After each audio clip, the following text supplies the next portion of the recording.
The red bow on the hood gleamed mockingly in the light of the garlands I had hung for my grandchildren. From the kitchen, I watched as Nathan handed Valerie the keys to a brand new BMW, his face beaming with pride. "Merry Christmas, Valerie's mom," he said aloud. My jaw clenched. And then Clara clapped her hands as if they had just saved humanity. "You haven't seen what he gave his real mother yet. My name is Eleanor Blake. I am 70 years old, a widow, and I live in the same house where my son once grew up. I love to sew, bake, and keep everything under control. Yesterday, I stood at the stove for 6 hours preparing dinner, which they ate in 20 minutes. Clara brought the deer pattern napkins. Valerie brought her signature charm. I brought everything else. Today I received $3 from my son in a child's piggy bank. If you've ever felt like you've been cut off from your own family, stay. Write what you would do in my place. Or just click subscribe. Trust me, you'll want to know how it all ends."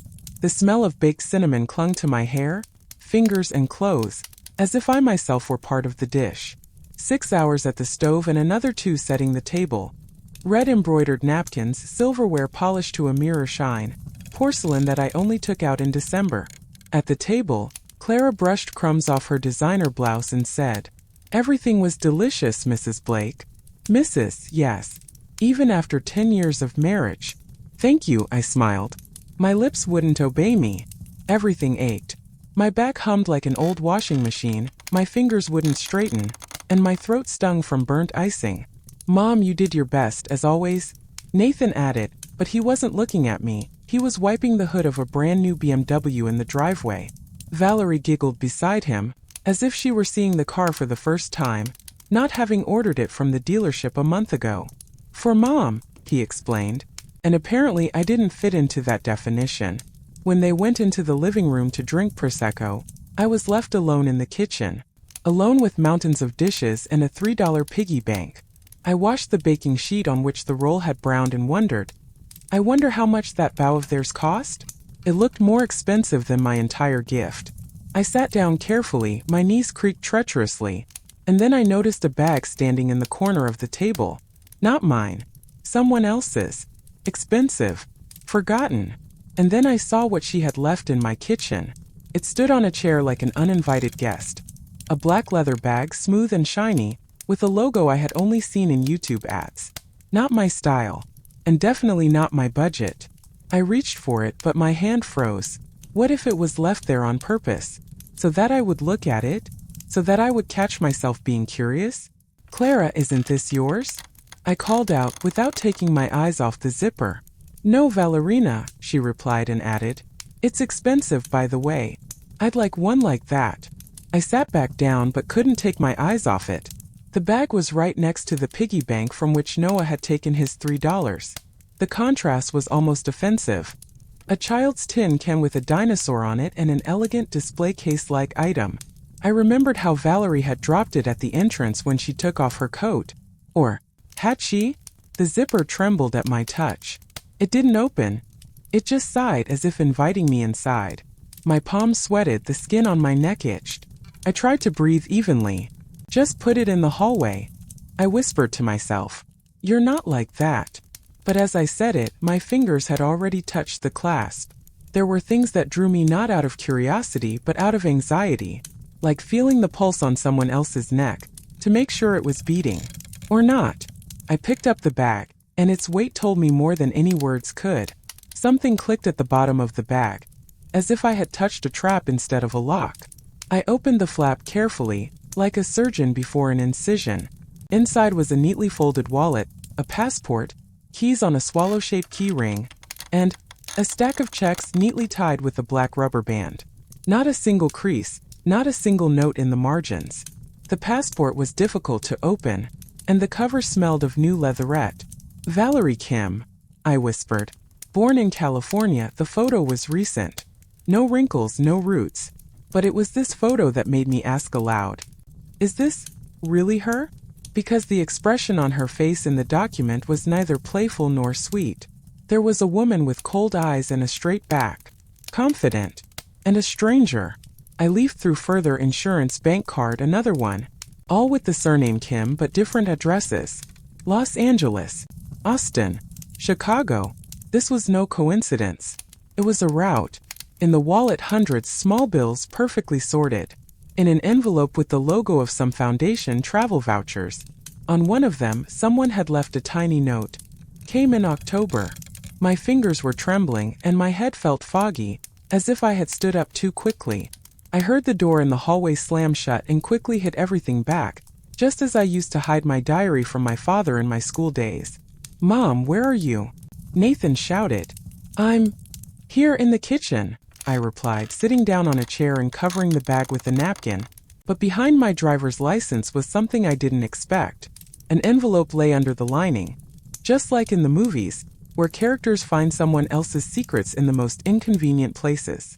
It was thick brown with adhesive tape that had already been torn open. I tore it open completely, my fingers sliding over the smooth surface of the photo paper. The first photo was of our house. From the outside. Recent. A flower bed with dried tulips, a flag on the porch. I remembered the day clearly. I was pruning roses in an old robe, so she was there. Even then. The second one was of my grandchildren. At the playground. I was standing nearby, but only they were in the frame. Taken from a distance. "Who took this?" I whispered, even though I knew the answer. On the back were dates. Signatures. Someone else's handwriting. The third photo was a page from my husband's passport. An old passport expired. And then a copy of his will. Not a printout, no. The original. My breath caught in my throat. The skin on the back of my neck tightened, like after a shower with ice-cold water. "Mom, are we going?" Noah peeked into the kitchen. "In a couple of minutes, sweetie." He left without noticing how my hands were shaking as I put the documents back. There was another card. A regular business card, but with my name on it. A phone number. My old address where Richard and I lived before he died. I suddenly remembered how Valerie first showed up at our house. With a cake, children's coloring books, and a story about how she once lost her mother. I cried then. Now I realized it wasn't a visit. It was reconnaissance. She knew more about my life than Nathan did. The phone rang as I stood at the sink, staring at the rings on the water, as if I could read the answer in those waves. The number was unfamiliar, but it had a local area code. I wiped my hands on my apron, pressed answer, and froze as soon as I heard. "This is Officer Clark from the Austin Police Department. May I speak with Mrs. Blake?" A chill ran down my spine, straight as a ruler. The voice was polite but dry. Not a hint of casualness. "Yes, I'm listening. Are you acquainted with a woman named Valerie Kim?" I swallowed. "She's a family friend." Pause. "How long have you known her?" I glanced down the hallway. It was quiet. Only the ticking of an old clock could be heard. "Almost 3 years. We have reason to believe that she may be using false documents. Her real name is Sandra Milton. She was under investigation and disappeared before her trial. She is also the mother of a minor boy, Daniel Milton." I squeezed the phone so hard that my nails dug into my palm. "Mother. Son." That hit me harder than the fake name. "Excuse me, did you say son?" "Yes. Daniel. He's about 9. He's listed in the database as living with her." "She's with us without her children," I whispered, and immediately regretted it. The word us scratched at me from the inside. I wonder why she never mentioned her son. I typed Daniel Milton into the search engine, as if pressing on a bruise, painful but necessary. The first link was his LinkedIn profile. A man in his 30s wearing thin-rimmed glasses and a formal suit, with the caption, "Senior Legal Advisor, specializing in corporate litigation and fraud." He worked at a law firm in Boston, a serious practice. In a photo with colleagues, he had a restrained smile and straight posture, and a comment under a post about some award. "Proud of you, Dan." Mom. Valerie is listed as Sandra on her account. It all fits. I opened her page. It's private, but a couple of posts are visible. One is about a self-help book. The second is a photo of a cup of coffee and a signed picture from the window. Those who are nearby are not always close, and those who are far away are in my heart. I fell into Daniel's photo album. There were holidays, short videos, birthdays, New Year's. She was everywhere. No wigs, no foreign surnames. The same woman, only free. In one video, she sings happy birthday to him and he laughs. "Mom, you'd better not quit your job for music. Aren't you a lawyer yet?" She laughs in response. I held the phone as if it could burn me. Something tightened inside me. She came to my house, to my children, as if to someone else's play where you can wear any mask. But at home she was real. Or different. Pretending to be alone, she was surrounded by family. I cleared the dining table like a surgeon before an autopsy. Everything unnecessary was moved aside. Folders, notes, documents from her bag, printouts from the screen, pictures, copies of posts, photos of Daniel. There were no pins, so I secured everything with tape, like in those movies where the police lay out the evidence. Only this wasn't a thriller. It was my life. I started rereading every article that mentioned Daniel Milton. Almost all of them were about property fraud, wills, and forged powers of attorney. One headline set my throat on fire. Lawyer wins case in which elderly woman transferred house to assistant. No names, no addresses. But it sounded all too familiar. "Mom, who are you talking to?" Clara asked from the other room. "To myself, dear," I sighed. I drew a diagram on the wall with a marker. In the center was the name Valerie. From it, arrows pointed to the house, to the will, to my children. Next to it was Daniel. Between them was the word personal, circled twice. They weren't just connected, they were in it together. Every photo, every clue, every line of dialogue that had seemed random before now fell into place. "I care about your family" was not a compliment. It was a claim to a right. "I know how you feel" was not sympathy. It was the key to trust. I looked at the board and realized that every piece of this mosaic led to one person. Every thread led to her. The smell of expensive air freshener in his car hit my nose, cloying like excuses. I sat down next to him, trying not to look at the BMW logo on the steering wheel. The leather seats creaked beneath me. "New interior?" I asked. Nathan nodded and started the engine. It was on sale. Deal of the week. My gaze slid over the touchscreen, reflecting our silent tension. "That deal of the week cost you $40,000, Nate?" He glanced at me sharply. "I'm a grown man. I can decide for myself what to buy." "What for?" I asked. "You said your salary was cut." The pause was longer than necessary. He lowered his eyes. "I took out a consumer loan. It slightly exceeded the mortgage." I got confused. "Everything is fine." "Wait, do we still have a mortgage?" "There's a small part left." "Well, it doesn't matter." I clung to the seatbelt as if it could keep me from falling into the cold. "Did you sign something without me?" He turned away toward the window. "No, don't be so dramatic." I remembered. I hadn't been keeping the house documents for the last couple of months.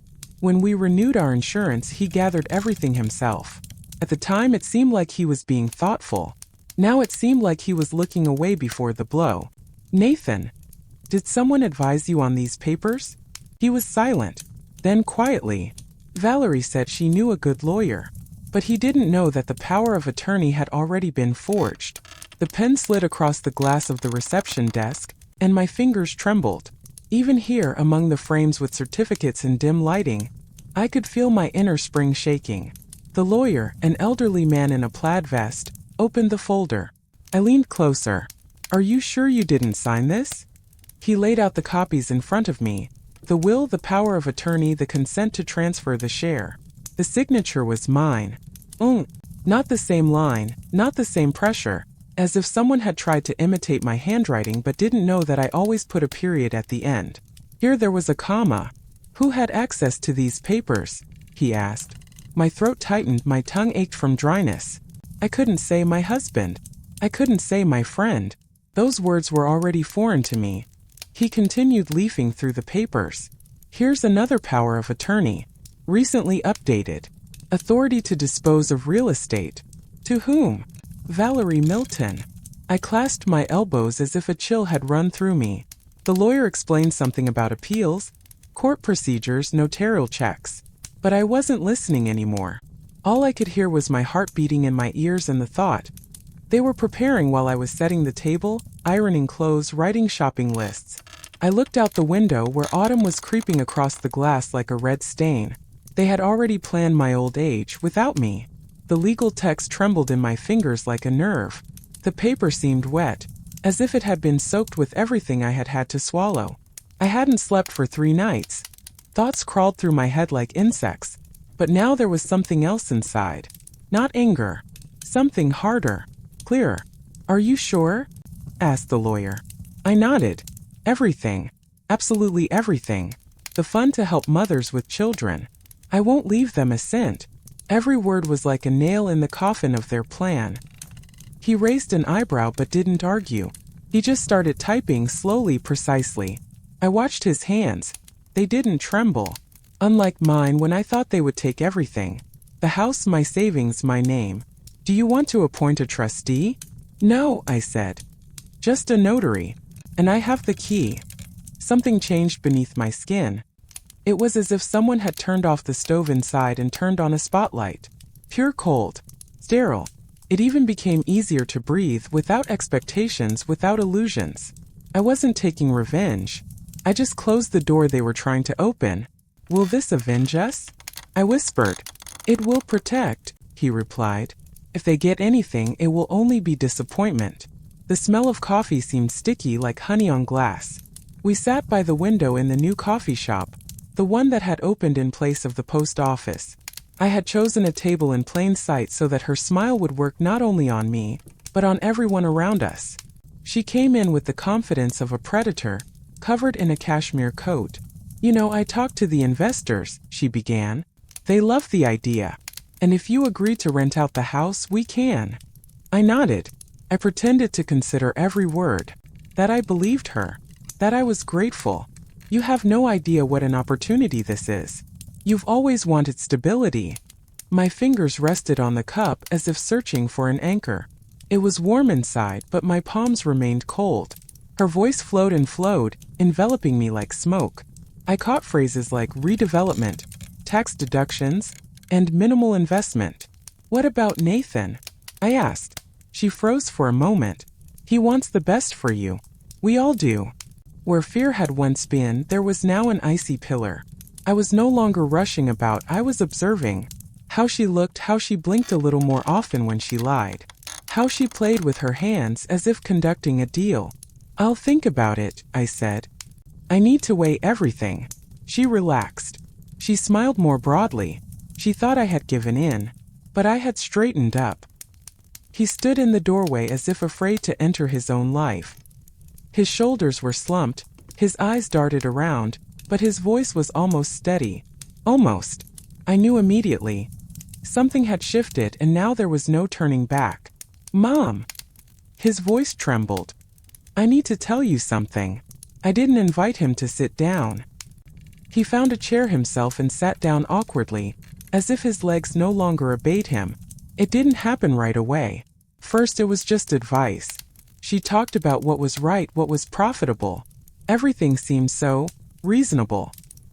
He fiddled with the sleeve of his sweater, looking somewhere past me. The heat in my cheeks gave way to a sticky heaviness between my shoulder blades. I listened as he described the steps. Transferring loans, a new mortgage, selling shares. Valerie took care of everything, as a favor, based on her experience. I thought she was helping. I really didn't know that the power of attorney. He stopped short. Was fake. Silence stretched between us like a clothesline, with heavy drops of guilt. I could see his hands shaking. How he was trying not to cry, but inside he was breaking down inch by inch. "I'm sorry. I didn't know we were being deceived. I just wanted to make your life easier." I saw a boy in him, but I heard an adult criminal. I called them not because I forgave them, but because I couldn't fight alone anymore. There was silence on the other end. Then Nathan said, "We'll be right there." They came in together, wary, as if expecting condemnation. But I met their gaze with one that held neither reproach nor warmth, only determination. "Sit down," I said, pointing to the sofa. In front of us lay printouts, screenshots, and call records. I opened the documents one by one, as if removing bandages from their eyes. "Is this everything?" Jessica slowly ran her hand over the sheets. "Almost," I replied. "There are also bills issued to front men. And your signature, Nathan. Right here." He turned so pale that I instinctively leaned forward, not out of pity, but to make sure he understood. It wasn't me, he whispered. But it's not entirely not you either. Silence. It wasn't oppressive. It was binding. Jessica spoke first. We want to help. Tell us what to do. I nodded. For the first time in a long time, not down, not to the side, but straight ahead. Now there are 3 of us. And we are not victims. It was a strange feeling, falsifying documents to protect the truth. I sat at my laptop, my palms sweaty with tension. Nathan was nearby with the printouts. Jessica supervised the process as if she had done it before. You did it. He nodded at the screen. It looks too convincing. The logo of a non-existent foundation flashed on the screen. I had just received an inheritance from a non-existent investor. They added a letter about the purchase of luxury real estate. They forged bank statements. They even put a fake business card on a marble stand. And you think she'll take the bait? Jessica raised an eyebrow. I don't think she'll be able to walk away. Inside there was a strange calm, almost cold. It was as if, having drained all the pain, I was left empty, and that emptiness became the perfect weapon. We only need 3 days. Then the press. I printed out the last letter. The paper was warm and smelled of dust and ink. It was fake, but it smelled like the real thing. We put everything in one folder. In the morning it would accidentally be left in plain sight. Only greed would take the bait. My purse trembled in my hands as if it contained a gun instead of lipstick. I crossed the threshold of Valerie's house again. The light in the hall was dim, and the scent of jasmine was as cloying as the falseness in her voice. Well, my dear, are you ready for some real investments? She smiled, handing me a glass. I nodded, took a sip of wine, and sat down on the edge of the sofa. Nathan and Jessica were waiting in the car. I had to hold on. Valerie handed me a tablet, a table of offshore accounts, numbers too large to be a coincidence. The logo of some fund flashed on the screen. Next to it were recommendations for transferring assets out of sight of the tax authorities. If you want, I can arrange everything. It's easier than it looks, she said without batting an eye. A couple of signatures and the house is safe. Yours, but unofficially. My lips pressed together, my breath became short, but I smiled. Are you sure it's safe? She leaned closer, lowering her voice. In this business, it's not papers that are trusted, but people. The parquet floor creaked under my feet. I moved slightly and found the button in my bag with my fingers. The recording started. That's when I turned on the recording. I wasn't shaking. She was shaking. There was a smear of lipstick on the glass of her cup, smudged as if it too was afraid to admit it was real. I took out the flash drive and put it on the table. It's all here. Correspondence, translations, recordings of conversations. Even your lease with the right to squeeze. Her lips tightened into that very line where affection ended and rage began. You don't understand, she hissed. This is business. Everyone does it. It's not about trust. It's about calculation. I have a lawyer. And copies. I'm not alone. I placed a second flash drive next to it. Just so she knew. There's always a backup. Valerie staggered like an actress who had suddenly forgotten her lines on stage. You're not going to. She didn't finish. She just looked at me as if I were a stranger. As if I were someone who hadn't given in. You had a chance, I said evenly. But you chose someone else's money. And I chose my life. The silence became thick, like molasses. She pressed her palms to her cheeks, as if trying to wipe away her fear. You wouldn't dare. I leaned closer so she could hear every word. Try it. And tomorrow you'll be discussing offshore accounts. With an investigator. And at that moment she finally saw who she was dealing with. The courtroom smelled of dust and disappointment. The old air conditioner hummed as if it too was uncomfortable with the situation. Brian sat in front, hunched over, wearing a gray shirt that didn't fit. He didn't look up. Not once. Not even when the sentence was read. I caught myself wanting to hug him. How strange, he's not mine. But something in his face, in that childlike resignation to fate, struck the same chord that trembles when your own son says, I didn't know Mom. Everything she did. Brian began in a trembling voice. I didn't know. I swear. I just worked. I signed what she gave me, she said. Family is the most important thing. For a second, the courtroom fell completely silent. Even the judge seemed to stop shuffling through the papers. My fingers dug into the armrests. My body was armored, but inside everything rebellious, alive, lifeless was in revolt. "That's no excuse," replied the prosecutor. "But it's not a crime either. Justice is a strange thing. Comes when no one expects it." I watched as Valerie was led away. Her hair was neatly styled. Even now, sometimes children pay for their parents' choices. The therapist asked, "When was the last time you felt at home?" I didn't know how to answer. The pause dragged on. My shoulders tensed as if from the cold, even though the office was hot. Home isn't walls. Home is probably my granddaughter's voice on the phone, or the sound of dishes in the kitchen when no one is arguing. "Mom," Nathan looked at me with concern. "We've almost paid off the car loan. Just a couple more months." He was trying. I could see that. But fragile trust is like glassware in trembling hands. Sometimes he lost his temper. Sometimes I did. But with every "I'm sorry," we built something new. Without pretentious facades and gilding. "And Lily signed up for tutoring," said Chloe. "Didn't she ask about all this?" "Only once," she said. "I know adults make mistakes too." Her little hands touched mine again, not to take anything, just because. "We have dinner together. Simple pasta, too much pepper, but no one complains." On the shelf is a photo frame. Informal with blurred silhouettes. But real. "Grandma, are you coming to the concert tomorrow?" I nod. Slowly, with a strange lump in my throat. This time Grandma came first. The envelope lay on the windowsill, as if afraid of being noticed. Not a digital document. Not a message in a messenger app. A handwritten letter. "Nathan." I would recognize his handwriting even in the dark. Crooked lines, words sliding down. He always wrote like that when he was nervous. I cut the edge with a letter opener, the one left behind by my husband, and sat down. The kitchen smelled of coffee and dust from old papers. "Mom, I don't know how to start." Probably with the fact that I was blind for a long time. Money, fear, Valerie. It all overshadowed the most important thing. My fingers trembled as I stroked the pages. He wrote that he hadn't slept at night, that Chloe had almost left, that he thought about how I ate soup alone in that empty dining room.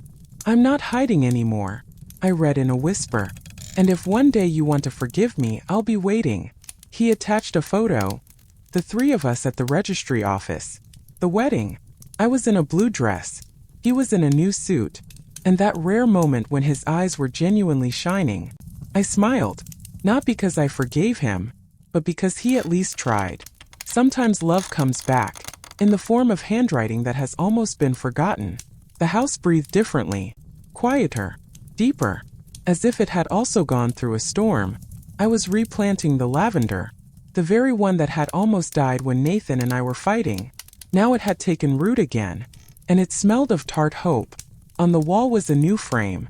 Inside was a photo of me, him, and our grandchildren. Without Valerie, without her shadow. The faucet dripped in the kitchen, rhythmically, like a heart that doesn't expect a stroke. "You've softened," Chloe said. I smiled. "No, not softened. Just chosen what to feel." Nathan brought a box of new books. Accounting reference books. "Everything's real," he said. "No offshore accounts, no schemes." I nodded. It was better than an apology. I left a note on the top shelf of the closet. One line. "If they come for me again, I'll be waiting." Next to it was a key. Not to the safe. To my memory. Sometimes war ends not with peace, but with the realization that you are no longer afraid. Now I drank my tea without rushing. I looked out the window, and I knew. Everything that seemed like the end was the beginning. Would you recognize it if the enemy called you mom? Subscribe if you like this story, there are more to come. And maybe one of them will be about you.